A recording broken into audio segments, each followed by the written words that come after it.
So I'm beginning this video by watching my own video back about the ticking sounds. I was on 94,000 miles when I made my first video about this. I'm now on 98,000 miles pretty much. I think I'm on 97,650 almost. And I wanted to give you an update because I've had loads and loads of comments asking for an update on this situation. So I'll clarify now. I haven't actually done anything to fix this in this time. I've been dailying it and using it for work because I've just braved it, really nursed it around and done about 4,000 miles in these 3 months since then. And I'm just going to show you now what it's actually been like and how the car's performing now. It hasn't actually made a difference to performance whatsoever. So I'll jump outside now and I'll tell you a little bit more. Please excuse the state of it in here. It's been my daily for work for the past like 6 weeks and it does need a big clean in here, but I'll give you a cold start now.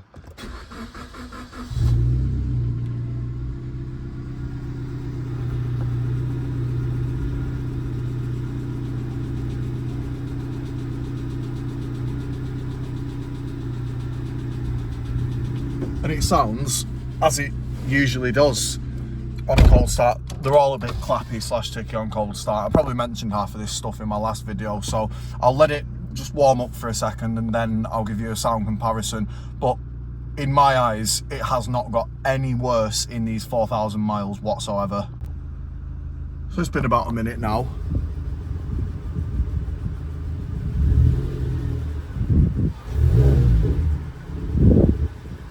And it sounds genuinely normal, maybe a slight bit louder than what it usually did. But again, for the mileage I've covered since then, it's genuinely nothing drastic whatsoever. So now I'm gonna switch to GoPro mode in a second and I'll show you what it's like driving. And we're gonna be going on the motorway as well, doing about a 25-mile journey, 25-ish mile journey. And we'll also check what it's like once it's got fully to temperature and it's done that journey, and see what it sounds like then as well. And another quick one, check out the Northern Swiss Facebook group. I'm going to be organising some stuff going on in there very soon for the autumn and the winter. If you want to meet me in person and get in a video and just get out on a Swift drive with a load of other Swifts, then get yourself in the group. We need loads of more people to join in and get a part of the action. The next time you'll see me will now be when I stop.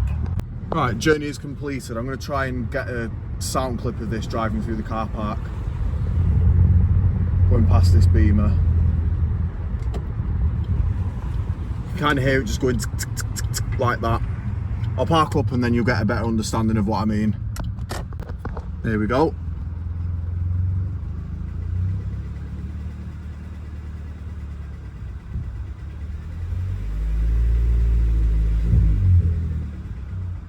As you can see, it goes away in the higher revs, or becomes less obvious in the higher revs. I understand that's probably drowned out by the sound of my exhaust. It's no worse than it was, what, 3 months ago now when I made that video. It's been about 3 months, believe it or not. It feels like it was only yesterday, but yeah, that's where we're at with the ticking stuff anyway.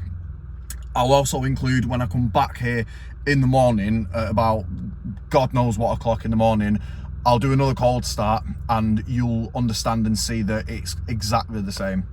So I'll knock that off. If anyone's actually having the same issue, what I'd actually say and advise is I wouldn't worry about it too much unless it becomes drastic enough. The noise becomes drastic to the point where it sounds like it's going to spit a valve out of the top of the bonnet. Because again, a lot of people have asked, have you diagnosed it, have you fixed it? And the answer to that, again, like I said earlier, is no. I've just been being sensible and careful. I didn't touch more than 60 miles an hour on the motorway down here for the entire journey, and it's remained fine for the entire time just by doing that. Because I understand it's a very awkward fix and an expensive one as well if you're taking it to someone that's going to do it for you. So I understand that a lot of people might be in this situation, so I wouldn't worry about it too much. I did get a comment off somebody saying that it cost them €700 to have 3 of the shims replaced, and I understand that that's very ridiculous and hard to justify. And there we go, about 8 hours after, I think, 4:30 in the morning, cold start, and she sounds just as she did on the previous cold start and the previous probably about 500 cold starts. I think we're all clear, ladies and gents. Alright, so here's the deal. There's only one more thing left to explain, and that is, what am I actually going to do with it? So my plan is, obviously, people that know Swifts, you'll know that there's two rather large maintenance items that's always on the list for these Swifts, and that is the timing chain and head gasket. And that's, I've never ever say those words because, you know, there's something called jinx in it, but this should be fine.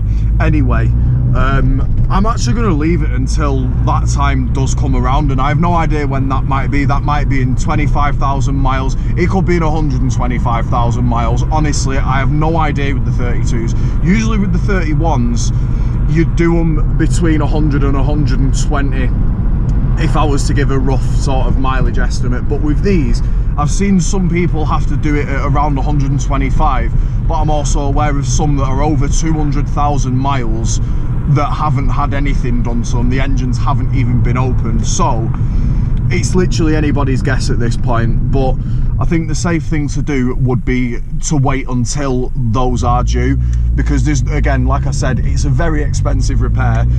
Excuse me. And if you go in there anyway, you might as well do it all at once. That's my analogy of it. And like I said, it isn't making a horrendous clapping noise.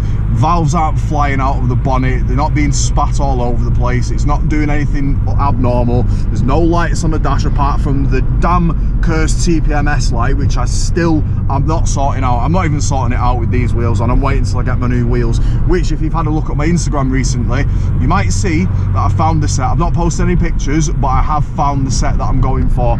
I don't know whether to wait until I get back off holiday or not, because I'm actually going to Zante in 10 days as I'm recording / uploading this video. So I may wait till I get back. I'm not sure. I've not even spoke to the guy yet, but I'm probably going to do that in the next few days. I probably should do that in the next few days, actually, because you never know in case they go. But yeah, that's just an update on how the ticking's going. If you want me to make a holiday video when I go on holiday as well, let me know, because I reckon I can make a couple of decent videos whilst I'm out there. I'm certainly going to be doing a WW Aviation video. That'll be a flight review, because I'm flying on my very favourite aircraft, the Boeing 757, on the way there. And I'm going to be doing a full in-flight review of the way there and the way back. And I reckon I could do like a car spotting in Zante, hunting for a classic Suzuki Swift or something along those lines. Just a fun little video like that whilst I'm abroad. But yeah, let me know in the comments if you'd like to see any of that stuff.